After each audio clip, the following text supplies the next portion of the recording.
Let's Take This Outside with Marianne Iveson, the podcast where she speaks to athletes, outdoor professionals, and scientists about why they connect with nature.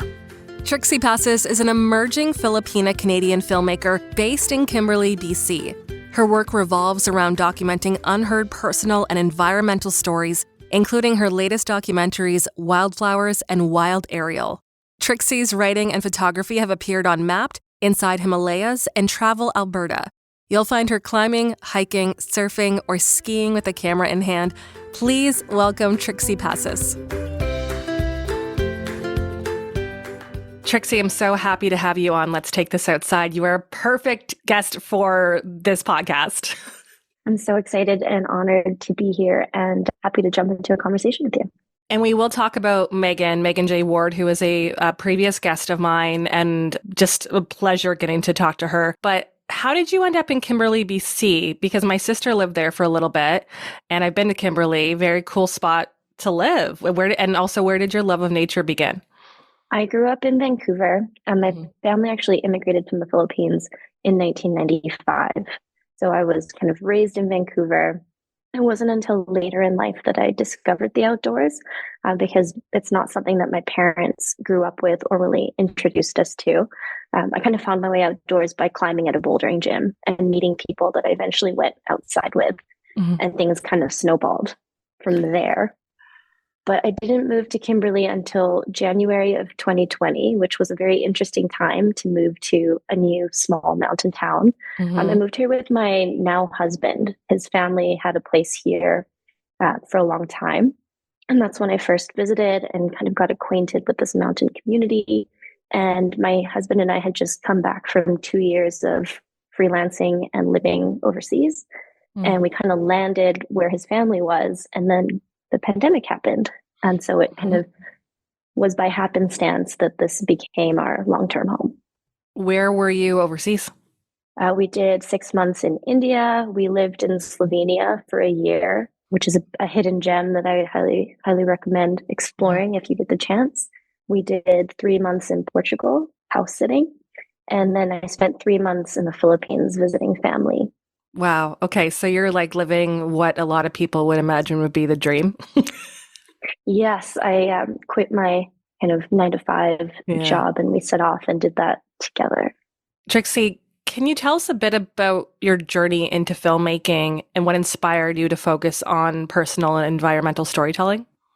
It's been quite a long journey. I actually went to school for English literature and poetry, and it wasn't until I was interning in Los Angeles for Los Angeles Magazine that I kind of sidestepped into the film world, just because a lot of the people that I met there were working in the film industry. So I started interning at a talent agency in Santa Monica, doing the coffee runs for the agents, buying their Christmas presents for their wife and kids, sort of thing. And when I moved back to Vancouver after 6 months in LA, I couldn't find a magazine job that I was excited about, but I did find a job at a talent agency in Vancouver called Trixie Talent. And so that was a great vantage point to see how casting and production and talent all work together, but I was missing the creative side of things. And so I moved over to a production company called Dry Films. And as the producer's assistant, I very quickly got my hands on script development and screenwriting. So I was able to bring that writing background into my work in the film industry. And by the time I left that job to go freelance, I had kind of moved into script development, screenwriting, and other forms of copywriting. And that was the type of freelance work that I did while we were overseas. And what drew you to the environmental work and like the personal storytelling? I think that there were two parallel journeys happening. There was, me and my career in film. And then with that, my own personal relationship with the outdoors. As I, got more adventurous, I started bouldering in the gym, and then I started getting outside, and then the approaches started getting longer to different climbing areas. And then I was hiking.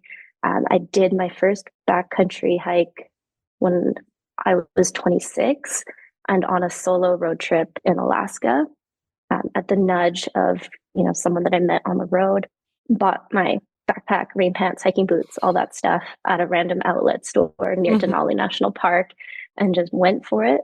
And then it wasn't until moving to Kimberley and actually working with Ziska and Megan Ward, who are both previous guests on your podcast. Those two individuals, amazing creatives and artists, were kind of my introduction to the Rockies. And so things really took off to a different level at that point, getting to tag along on adventures and learn from the two of them. There are no two better people to introduce you to the Rocky Mountains than them. It was quite the introduction.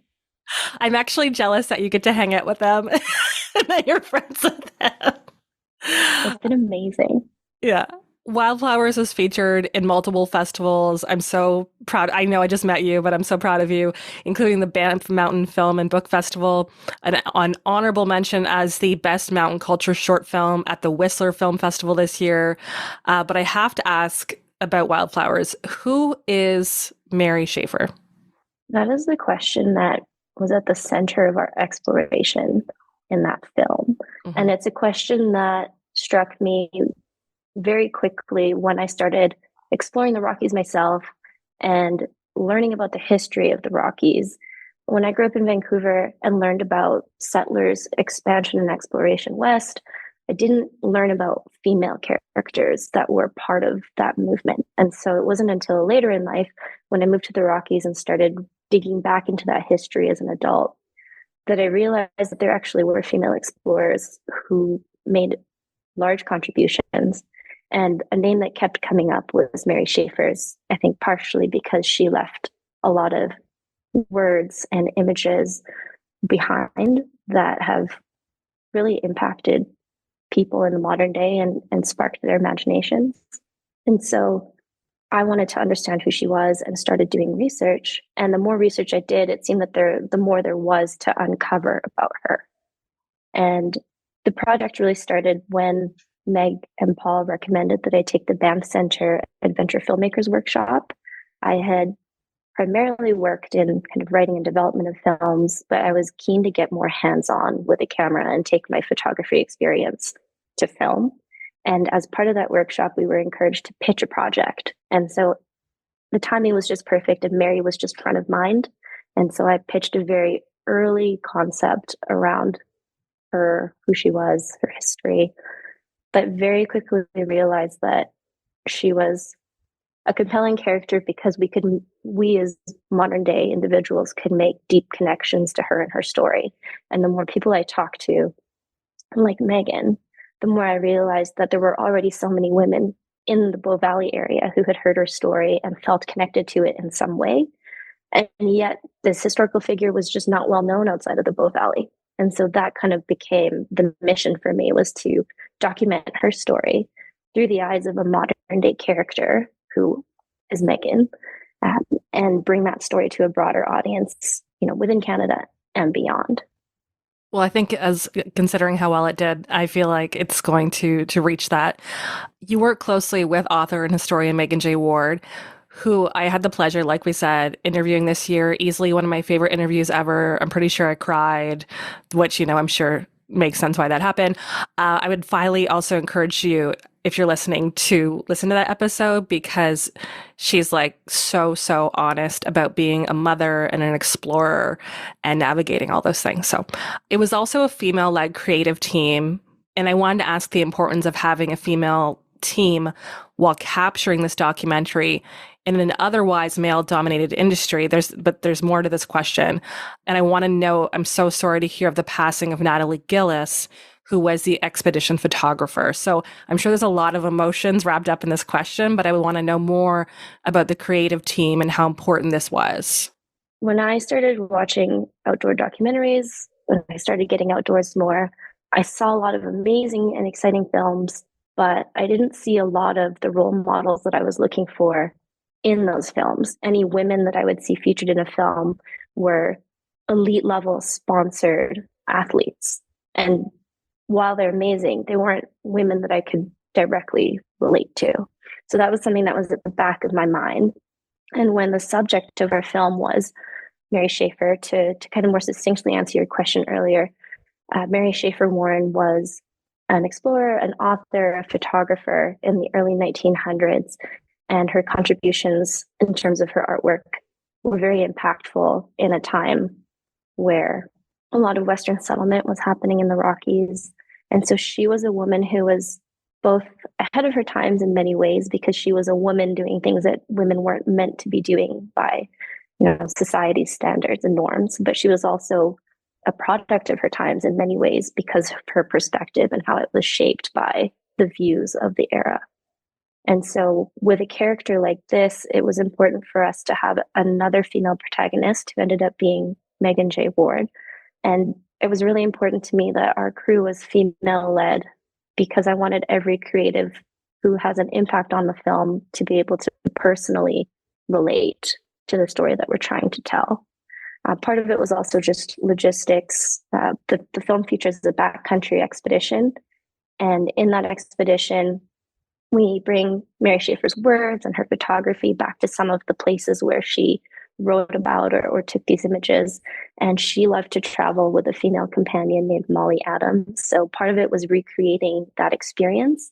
By bringing a group of women, I think we could create and document a more authentic experience that would have been similar to what Mary and Molly experienced. Of course, they traveled with male guides who they were quite close with and respected.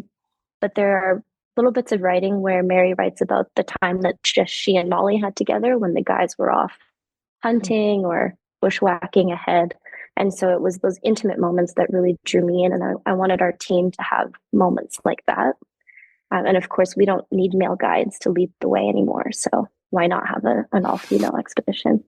I think that's great. And I want to say that I had never heard of Mary's story before this. As a woman who loves the outdoors, you rarely see stories like this, especially that early on, women making headway and discovering, and like all you hear is like Christopher Columbus, and right, you don't hear about women explorers. So many things are named after male explorers, nothing named after female explorers. So there's not much evidence out there that there were women doing these things because there were so few of them, or getting any recognition. Mm-hmm. The fact that Mary Schaefer isn't like, I don't think I ever heard her name in the Canadian history books when I was growing up. And I want to mention too, the dynamic of Megan and Jane and Nat in the film Wildflowers is absolutely beautiful to see these women. I'm assuming you were there too, because you were probably filming. To see women come together in the outdoors and have those moments together and have those like really intimate connecting moments together is like just a beautiful display. And I'm so glad that you captured those. Thank you. It was, I think, important to me to show some of the experiences that aren't really talked about. When I go out into the backcountry, I see as many women as men. Actually often see large groups of women, and they're having a different kind of adventure. They might have wine out and they might be having amazing conversations, and it's just a different pace of being in the wilderness that I don't think is talked about or celebrated in the outdoor film space. But it should be okay to do those things. And I think having that kind of representation in the outdoor industry is important. As exciting as adrenaline-fueled adventures can be, I think these kinds of adventures can have a different impact long-term.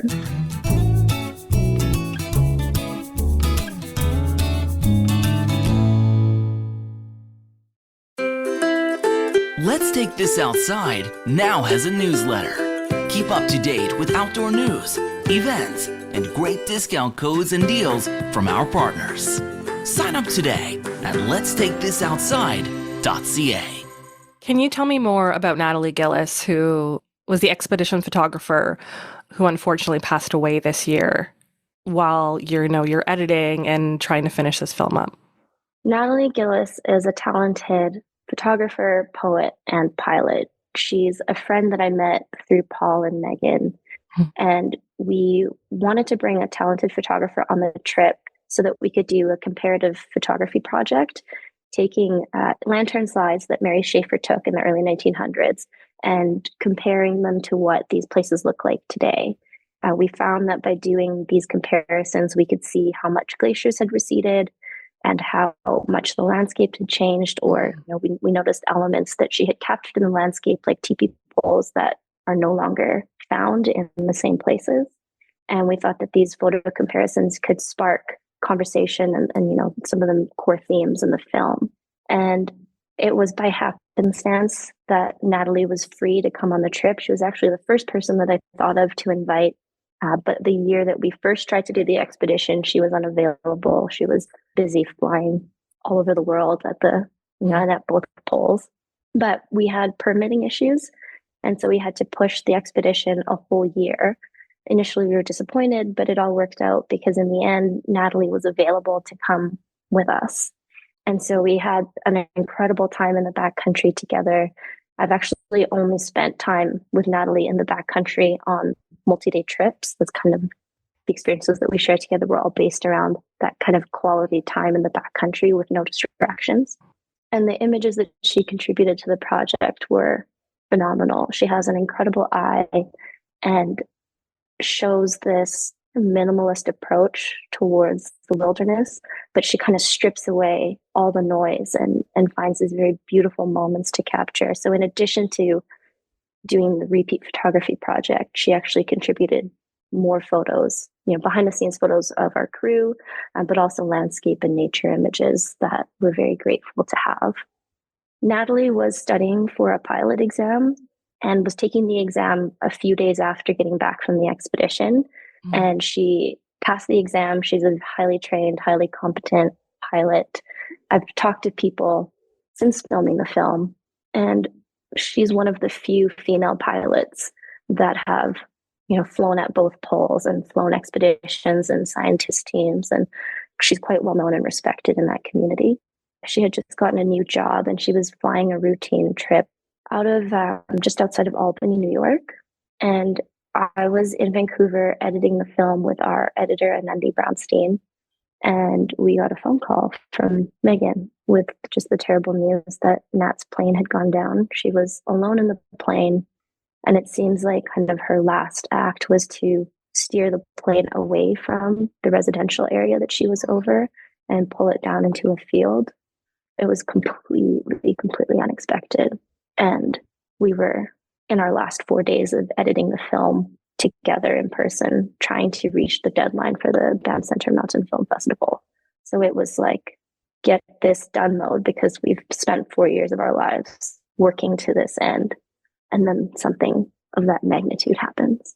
But ultimately, I feel grateful is not the right word, but we were able to make some small changes to the film geared around really honoring Nat's memory and Nat's spirit, because we felt that, she inspired us so much. And if we could use our film to bring her story and a bit of that spark and that light that she had to new audiences, it's something that we really wanted to do with the film.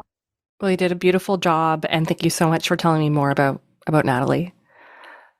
As you dove deeper into Mary's story, you uncovered a more complex and flawed character than you had imagined. What were some of the challenges in portraying, her pioneering spirit and the more difficult aspects of her life? That must have been a weird thing to balance for you.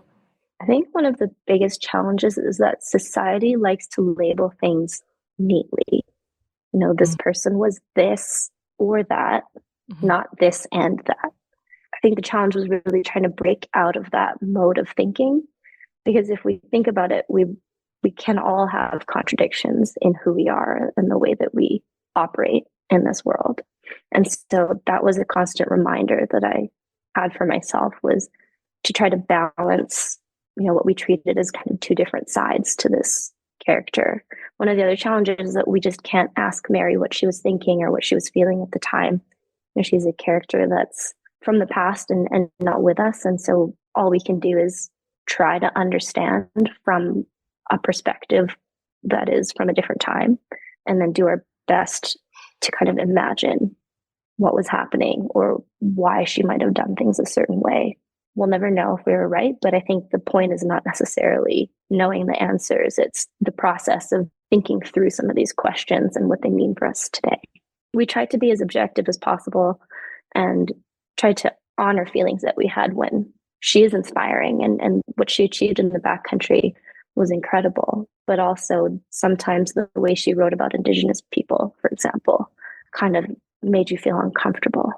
And so we tried not to shy away from that. Your team retraced her steps and compared the lantern slides to the landscape today. And it was shocking to see, but not surprising, if both of those can exist, the environmental change. Like, I forget which glacier it was, but a glacier receding. I just want to know, like, what was it for you when you're like, oh my gosh, when you were on this trip and you saw, oh, this glacier isn't here anymore, or it's receded quite a bit, or how the landscape has changed? I think today we know all these things. We know that climate change is happening. We know that our Mm. glaciers are receding. What I find impactful are moments where you can see them for yourself. And I know that I'm quite privileged in that I get to go into the backcountry and see evidence firsthand. And I know that there are a lot of people who, in their daily lives, don't get those opportunities. So for me, I wanted to bring people to these places and show them how much has changed. And so we were lucky to have Mary Schaefer's lantern slides and Natalie Gillis's images to make that comparison in a visual way that unfolds in a matter of seconds to make those points. We're also grateful that Paul Ziska helped us by taking some of those images as well. The glacier that you just mentioned is in the Skokie area at Zigadinas Lake. So I think quite a few people who are from the Rockies would be familiar with that spot. And then we also had the help of an animator named Doug Urquhart, who took the two images. In the case of the Skokie Glacier, I think Mary Schaefer called it Lone Tree Lake because you see just that one tree in the foreground in her image.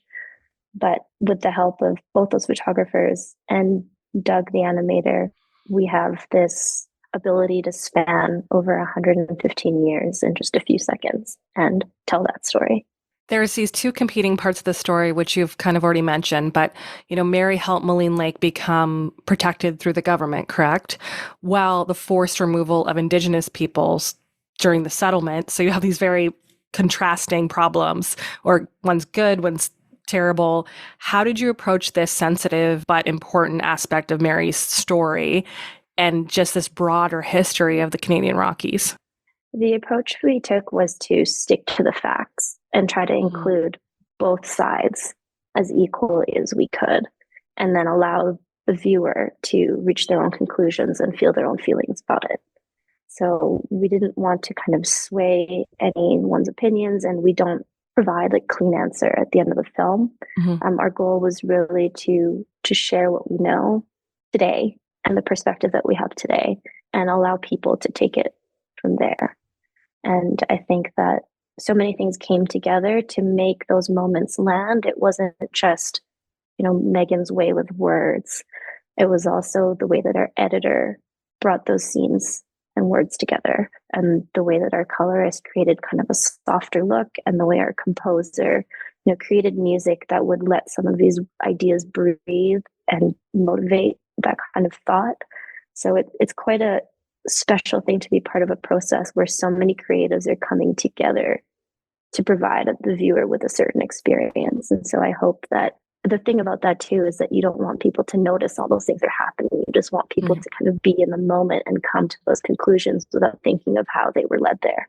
So hopefully that's the experience that people have when they watch the film. There was a very poignant part of the film that I remember where it was a lantern slide where you mentioned it, where there was the old teepee poles that were like the wood that was still up, which wasn't there anymore. And I don't know who said it, but someone said, like, that's when Mary realized that she actually wasn't the first person to explore here, when you realize that there's a whole other settlement. So I thought that was a very beautiful part and kind of like a whoa moment of that. It's interesting because when you read Mary's work, she never claims to have been the first to get to these places. I think that came later when people were retelling her story and trying to find the succinct and neat way to put it. In my research, I came across articles that said that she found these places, or even looking in the archives at some of the articles that were published in the early 1900s. One of the headlines was "Two Women in an Untrod Land."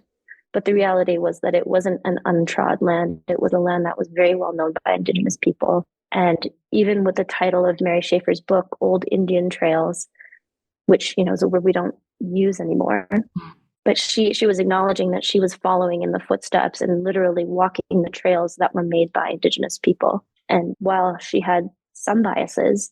She included in her book the exchange that she had with Samson Beaver, which illustrates from her perspective the way that she asked for a map to Moline Lake, which was known as Chaba Imne, and explained how he drew it for her. So she doesn't shy away from being upfront about where she obtained this knowledge or that she's following in the footsteps. I think some things were lost in translation over time. How can people find Wildflowers and watch it themselves? Currently, we're doing our festival run. Mm-hmm. And so at this time, we're trying to get into as many festivals as we can to reach the kind of mountain loving audience. Our next stop is the Vancouver International Mountain Film Festival. And if you follow us on Instagram, we'll continue making announcements about where you can catch the film at festivals. It's at wildflowers.film. Mm-hmm. And once we're done our festival run around this time next year, we'll be hoping to find a way to distribute the film through other platforms or make it available online. So stay tuned for updates about that journey. I feel so lucky that the world gets to see your art in real life. So I'd love to know what you're working on next. I actually finished my first 2 films at the same time. So while Wildflowers was premiering at Banff, my other film, Wild Aerial, was also premiering. And that's a short documentary film about Sasha Galitsky, who is an adventure aerialist. She brings her mountaineering background together with her aerial silks and circus arts passion, and she rigs her silks in beautiful icy environments to start conversations about how fragile these cold places are. So that one is also going to be playing at the Vancouver International Mountain Film Festival. Wow. And my third film is also premiering at the Vancouver International Mountain Film Festival. It's called Ahon, which means rise in Filipino. And it's the story of the K8 Mountaineering Club of Alberta, which is a Filipino mountaineering club that exists to bridge the gap between new immigrants coming to Canada who want to access the outdoors, but might not have the experience or the community to do so. Trixie, it's been an absolute honor, and I'm so glad I got to see Wildflowers, and I highly encourage everyone to see it, especially if you're a woman who loves the outdoors. Trixie, thank you so much. Thank you so much as well. Thanks for listening. For more Let's Take This Outside, go to letstakethisoutside.ca.